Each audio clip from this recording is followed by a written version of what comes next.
something completely different. In your heart, you know he's right. I was really sitting around last night debating about how I wanted to discuss this because I don't want to talk too much smack, but then again, that's what we do on the show. So my buddy, Hammerin Hank, Henry James Oakes, has Asperger's. High-functioning autism, and he is a radio legend who worked with the Doghouse with JV and Elvis in the 90s. And unfortunately, that was the era where it was funny to make fun of people that were mentally challenged, and they were quite cruel to him. Now, in the later years of JV before his passing, he was a lot nicer to Hank, and he always took care of Hank.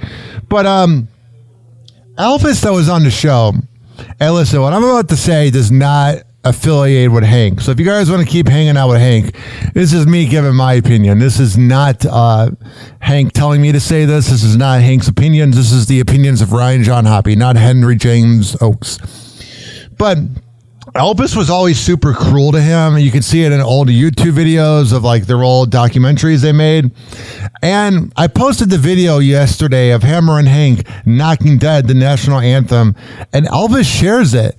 And he goes, ha, ha, ha, ha, and then tags Hank and is like, good job. And I'm like, what was funny? He's an autistic guy who does not have stage fright. He's been able to perform in front of boxing matches with sold-out crowds, comedy jams. He's interviewed Brooke Hogan and Frankie J and other interviews that we can't find online because it wasn't archived correctly. But he is very good when he's either reading off of something or off of memory. Off the fly, Hank's the opposite of me. I am improv. I am what comes to the top of my head. Hank needs things in front of him, but it works. So Hank does the national anthem and he knocks it dead. And then Elvis shares it and goes, ha, ha, ha, ha. I go, what's funny? You guys literally slandered his name in the 90s by calling him the R word and making him do prank calls where he would call churches and say, is there an R word section? And there never was really a formal apology. All you could have done was share the video and been like, hey, good job, Hank. But the ha, ha, ha, ha really rubbed me the wrong way. Maybe I'm overthinking, and maybe Elvis is the nicest guy to Hank. Also, this is where I was really debating if I wanted to talk about this. So, JV is no longer with us. He took his life 2 years ago, and JV was a good friend of mine. We DM'd a lot. I called into his show. He was proud of me. But the remaining cast of the JV show is still on it. And I get it. Not dropping the name to Graham and Selena. JV show sounds better. I get it. And you're doing it in his honor. That's great. But Hank texts me and he goes, buddy, I want to play my appearance on the JV show. Buddy, can we play the appearance of me on the JV show? And I have this rule that I listen to things for the first time with my audience because then you don't know what is coming. So I get the audio ready. I download the podcast, and I play it. Selena was her usual princess self. Selena is just so good to Hank. She's so nice. But my issue was with Graham. Now, I believe Graham was on the Doghouse with JV and Elvis, but Graham's always been kind of the negative Nancy of like San Francisco radio, kind of a smart ass. For people listening in Tampa, very similar to Galvin from the Mike Calta show, just very contrarian, very negative, kind of funny, but more mean-spirited. And they have Hank on. And first of all, Graham's talking to Hank like, oh, there's just going to be 50 people there? And he's like, no, buddy, there's going to be 1,000. And then they're like saying like, oh, I bet the tryout process, essentially it was saying it wasn't that big of a deal. And it's like, well, I had to, buddy, make a YouTube video, buddy. I wish he promoted a radio show that I do with him, buddy. But here's the thing. Was the whole time that they had Hank on air before they got to what I'm about to talk about, it was like they were trying to diminish the autistic guy. No, maybe I'm wrong. And if Graham's listening to this, reach out to me and explain to me how you think that was being nice to him.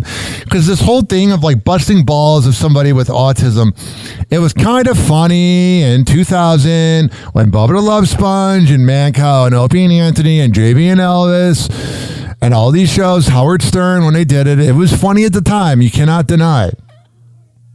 But now it's like, can't you just give him a legitimate interview like the Woody Show did, where you just talk to him like a friend? He thinks you guys care about him. He thinks you guys are his friends. Think about that. So if he thinks you're friends with him, then treat him like one. Literally the nicest guy ever. Because I have some listeners that reach out to me that are autistic, and all they do is text me, National Cheeseburger Day. And I go, thanks, hope you're having a good day. And then they send me an unhappy face. But he's so communicative for being autistic. He came up in the wrong era because he almost killed himself in the 80s when he was in a group home, and he's had a hard life. It's like, be nice to my boy Hank. But here's where I really didn't like what the JV show, rather Graham and Selena, did. Because I don't even think JV would have done this. JV would have done it in a more witty way.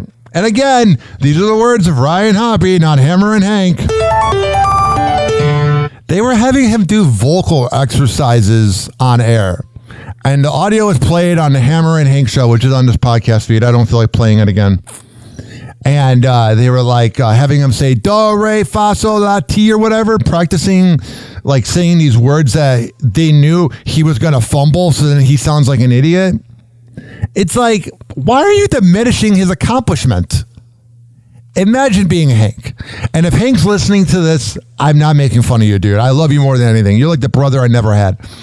Imagine all you want to do is radio, but executives don't give you a chance because of your Asperger's, even though you're actually really brilliant and good at radio and better than a lot of these DJs that do fake segments. So all you want is acceptance from these radio people.